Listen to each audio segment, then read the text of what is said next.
오늘 복음 회기라는 제목으로 말씀을 전하려고 합니다. 복음 회기라고 하면 제목 무슨 말인가 아마 싶으실 겁니다. 사실 니체가 영혼 회기라는 사상을 얘기했는데 그 영혼 사상을 좀 패러디해서 복음 회기라고 이렇게 제목을 지어봤습니다. 제가 왜 니체의 영혼 회기를 패러디했는지를 이해를 하려면 먼저 영혼 회귀가 뭔지부터 설명을 해야 되잖아요. 그래서 오늘 설교는 니체의 영혼 회귀 사상이 뭔지 잠깐 이야기하고 그 다음에 오늘 본문을 통해서 왜 복음 회귀라고 패러디했는지 같이 좀 알아보도록 하겠습니다. 혹시 여기 계신 분들 중에 니체를 전공하셨거나 니체를 좋아하시는 분은 계시나요? 네, 아무도 안 계시면 제가 좀 틀리게 말해도 아마 아시는 분 없을 것 같아서 좀 편하게 말하도록 하겠습니다. 영혼회귀가 이제 니체의 핵심 사상인데 이게 단순하게 말하면 뭐냐면 내가 살았던 삶의 똑같은 순서와 사건으로 영원히 반복된다라는 그런 사상입니다. 다시 말하면 지금 제가 살고 있는 이 삶이 죽어서도 똑같이 이 삶을 계속 살아간다라고 말하는 게 니체의 영혼회귀 사상이거든요. 예를 들어서 바야흐로 1988년 11월 17일 날 제가 태어나거든요. 어, 3시 40분쯤이었나? 그때 제가 태어납니다. 그리고 이제 또 이 아이는 또 자라서 2008년도에 군대를 갔다 오고 군대를 전역하고 나서 또 하나님을 만나고 또 신학의 길을 가게 되고 전도사로 있다가 2026년도에 목사 안수를 받게 됩니다. 그리고 같은 해 6월 10일 수요일 오늘 이 자리에서 또 복음 회기라는 제목으로 설교를 하게 되는 거죠. 그리고 나서 뭐 얼마를 살지 모르겠지만 뭐 쭉 살다가 뭐 75세쯤에 죽는다 칩시다. 너무 일찍 죽나요? 그럼 한 90세까지 살다가 죽는다 칩시다. 그 다음에 그리고 나서 또 똑같이 정확하게 1988년 11월 17일 날 태어나서 똑같은 삶을 살게 되는 겁니다. 똑같은 삶을 살게 되고 6월 10일 날에 수요일 복음 회기라는 제목으로 설교를 전하고 또 그렇게 살다가 뭐 75살쯤에 죽는 게 이게 니체가 말하는 영원 회기라는 사상입니다. 지금까지 살았던 인생을 똑같이 영원히 반복해서 살아간다라는 게 이 니체가 말하는 영혼 회기인데 니체가 이 영혼 회기를 실제로 뭐 믿었는지 안 믿었는지는 모르겠지만 이렇게 얘기한 이유는 있잖아요. 이렇게 이야기한 이유는 뭐냐면 지금 내가 살아가고 있는 지금 이 순간이 영원히 반복되기 때문에 지금 이 순간이 너무 소중하다라는 거죠. 영원히 반복되는 이 삶을 어떻게 살 거냐? 니체는 우리에게 묻고 있습니다. 그래서 지금 내가 살고 있는 이 순간을 사랑하면서 후회 없이 스스로 만족하고 책임질 수 있는 선택을 해라라는 의미에서 니체는 영원회귀라는 사상을 얘기를 했습니다. 그런데 막상 우리 삶을 보면 니체가 말한 영원회귀처럼 살아가기가 쉽지가 않잖아요. 매 순간을 사랑하면서 그 매 순간을 내가 책임지면서 살아가는 사람이 몇 명이나 있겠습니까? 인생을 살다 보면 나랑 상관없이 사랑하는 사람이 떠나갈 때도 있고 또 좋아하는 사람한테 고백했다가 차일 때도 있고 그러면 쪽팔려서 그 순간은 도저히 사랑할 수 없는 순간이잖아요. 사랑하는 사람이 떠나가면 그 순간은 두 번 다시는 겪고 싶지 않은 순간이잖아요. 인생을 살다 보면 좋든 싫든 내가 감당해야 될 무게들이 있고 또 이런 무게까지 우리가 사랑하면서 살아가기가 쉽지는 않잖아요. 저희 이모부가 저를 엄청 좋아하시거든요. 제가 특별히 신학교를 간다고 했을 때 저희 이모부가 거의 울면서 저를 막 이렇게 축하를 해주셨거든요. 사실 저희 이모부가 20살에 신학교를 가고 싶어 하셨었어요. 우리 이모부의 인생을 이렇게 하나님 앞에 더 헌신해서 드리고 싶어 하셨는데 그때 이모부의 삶이 되게 힘드셨거든요. 삶이 너무 힘들고 어렵고 가난하고 그리고 밑에 동생들도 있기 때문에 그 동생들의 삶까지 책임져야 해서 신학교를 가지 못했습니다. 그래서 평생 동안 좀 이렇게 하나님께 더 헌신하지 못하고 더 드리지 못한 그런 죄송한 마음들을 가지고 막 이렇게 살아가셨는데, 제가 신학교를 간다고 했을 때 너무 좋아하셨고, 또 이번에 목사 안수 받았을 때 지금 제주도에 계시는데 갑자기 서울까지 와서 같이 이렇게 하겠다고 하셔가지고 말린다고 좀 애먹은 적이 있습니다. 근데 이게 저희 이모부의 삶을 보면, 영혼회개의 사상으로 보면 사실은 잘 사는 인생은 아니죠. 항상 아쉬움 가득한 그런 삶이었으니까. 그런데 과연 누가 그 삶을 잘못 살았다, 아쉬운 삶이다라고 할 수 있겠습니까? 우리의 삶은 매 순간 매 순간 내가 책임지고 후회 없이 잘 살면 좋겠지만, 그렇게 살지 못하는 게 우리의 인생이고, 또한 또 그렇게 살아가는 게 우리의 인생인 것 같습니다.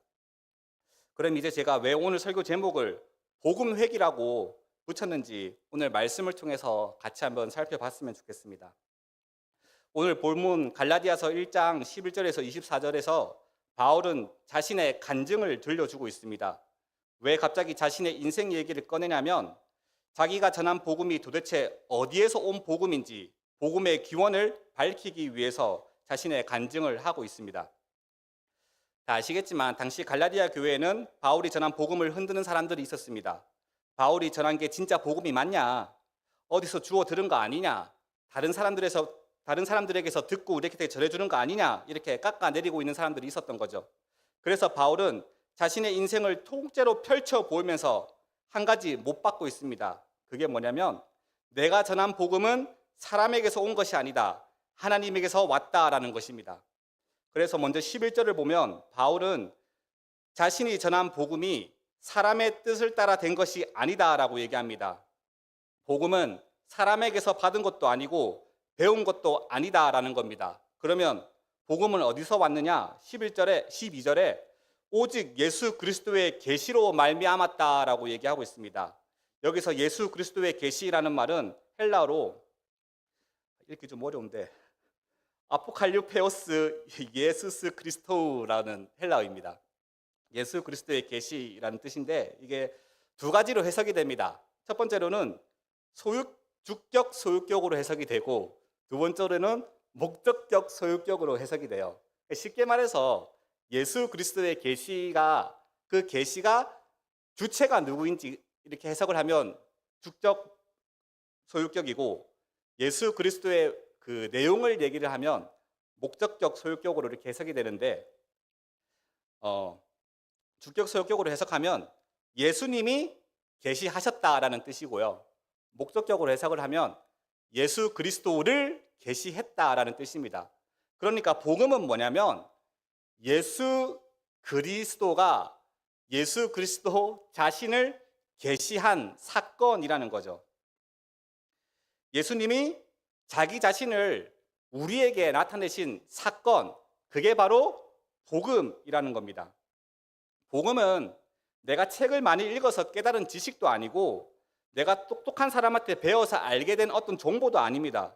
복음은 예수님이 직접 우리에게 나타나서 보여주신 그 사건입니다. 그리고 우리가 예수 그리스도를 통해서 복음을 접할 수 있는 거죠. 그래서 복음의 기원은 어디냐면 하나님으로부터 시작되는 것입니다. 다른 사람으로부터 우리가 받은 것도 아니고, 다른 사람에 의해서 우리가 배운 것도 아니고, 하나님을 만나는 것, 하나님을 경험하는 것, 그게 복음의 시작이고 복음의 기원입니다. 그러면 이 복음을 받은 사람에게는 무슨 일이 일어납니까?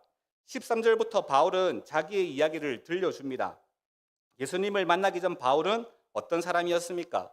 13절 14절을 보면 누구보다 유대교의 열심인 사람이었습니다. 또 자기 또래 중에 자기보다 열심인 사람이 없을 정도였다라고 말하고 있습니다. 그 열심의 방향은 어디를 향하고 있습니까? 하나님의 교회를 핍박하는 데로 향했습니다. 그래서 13절에 보면 심히 박해하여 멸하려고 했다라고 얘기를 하고 있습니다. 그런데 이런 바울에게 예수님께서 자기 자신을 계시하셨습니다. 바울이 찾은 게 아니라, 바울이 깨달은 게 아니라 하나님이 바울을 택하시고 바울을 부르시고 그 아들을 바울에게 나타내셨습니다. 그리고 그 순간 바울의 인생이 통째로 뒤집히게 됩니다. 교회를 핍박하던 자가 이방의 복음을 전하는 사도가 되었습니다. 하나님의 복음은 누구라도 변화시킬 수 있습니다.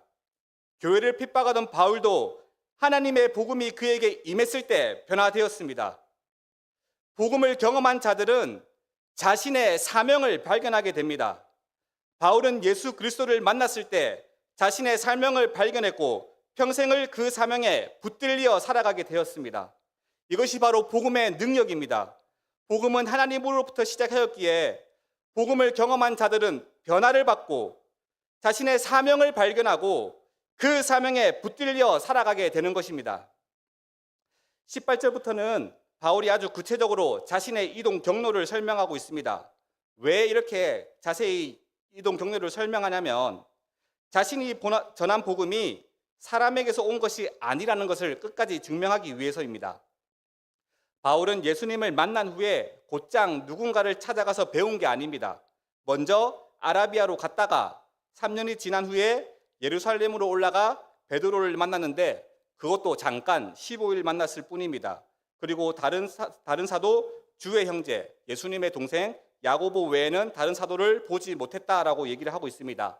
이게 무슨 뜻이냐면 내 복음은 베드로한테서 배운 것도 아니고 다른 사도들한테서 전수받은 것도 아니고 처음부터 하나님이 직접 주신 복음이다라는 걸 바울은 계속해서 얘기하고 있는 것입니다.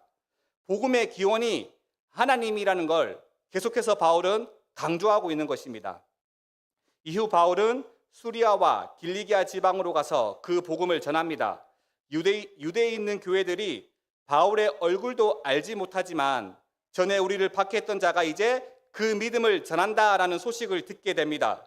그리고 그 소식을 들은 사람들은 바울을 칭찬하는 것이 아니라 바울로 말미암아 하나님께 영광 돌렸다라고 얘기하고 있습니다. 사람들이 하나님께 영광 돌린 이유는 바울의 그 어두운 과거 때문이었습니다. 우리를 박해하던 그 사람이 바울이 가장 부끄러워하던 그 시간이 사람들로 하여금 하나님께 영광 돌리게 만드는 재료가 된 것입니다. 이제 바울의 간증을 한마디로 정리를 하면 복음은 하나님께로부터 나와서 하나님의 사람을 변화시키고 다시 하나님께로 돌아가는 것입니다. 저는 이 복음의 운동이라고 해야 될까요? 하나님으로부터 나와서 사람을 변화시키고 그리고 그 변화된 사람을 통하여서 다시 하나님께로 돌아가는 이 복음의 운동을 복음 회기라고 부르고 싶습니다. 니체의 영혼 회기는 우리의 인생이 영원히 반복되기 때문에 지금 이 순간을 후회 없이 스스로 책임지며 살아라라고 얘기하고 있습니다. 그런데 우리 인생이 그런 인생은 아니잖아요. 연예인들이 TV 나와서 간증하는 거 들어보면 멋지고 대단하다 싶지만 또 막상 우리 인생 보면 특별히 간증할 만한 얘기는 없고 남들 앞에 내세울 것 없는 인생이 우리 인생인데 다시 마주하고 싶지 않은 순간들도 있고 떠올리기조차 부끄러운 시간들도 있는 게 우리 인생이잖아요. 어떻게 모든 순간을 다 긍정하면서 살아갈 수 있겠습니까? 그런데 이 복음 회기 안에서 복음이 하나님으로부터 나와서 하나님의 사람을 변화시키고 다시 하나님께 영광으로 돌아가는 이 복음의 운동 안에서 우리가 긍정하지 못하는 그 시간까지도 하나님은 자신의 영광으로 바꾸어 주십니다. 바울에게 교회를 핍박한 과거는 평생 지워지지 않는 후회였고 부끄러움이었습니다. 다른 서신서에서 자기를 죄인 중에 괴수라고까지 고백할 정도였습니다. 니체식으로 말하면 절대 반복하고 싶지 않은 시간이었습니다. 그런데 하나님은 바로 그 부끄러운 과거를 자신의 영광으로 바꾸셨습니다. 복음 회기 안에서 복음이 움직이는 그 운동 안에서 하나님은 우리의 부끄러움과 우리의 수치까지 하나님의 영광으로 바꾸시는 분이십니다. 그래서 하나님 안에서 버려지는 시간은 없습니다. 복음은 하나님에게서 나왔습니다. 그리고 하나님에게서 나왔기 때문에 그 복음 안에 있는 우리의 모든 시간이 회복되어 하나님께 영광으로 돌아갑니다. 그래서 하나님 안에서 버려지는 시간은 없는 줄 믿습니다. 니체는 우리에게 네 인생을 네가 다 끌어안아라, 매 순간을 긍정해라 라고 말합니다. 그러나 우리는 그렇게 못 삽니다. 우리 힘으로는 불가능합니다. 그런데 복음은 우리에게 정반대로 말을 합니다. 네가 못 끌어안은 그 시간까지 내가 끌어안겠다. 바울이 핍박했던 그 시간도, 이모부가 삶의 무게에 눌렸던 그 시간도, 지금 우리가 후회하고 부끄러워하는 그 시간도 하나님 안에서는 버려지지 않는 시간입니다. 그렇기에 이 시간 우리를 찾아오신 예수 그리스도의 계시 앞에 그 복음 회개의 운동 안에서 나를 맡겨 드리기 원합니다. 그리고 하나님이 시작하셨고 하나님이 나를 회복시키시고 마침내 나를 통하여서 영광 받으실 것입니다. 이 복음 회개의 은혜가 오늘 이 자리에 나오신 우리 성도님들 인생 가운데 함께 하기를 축복합니다.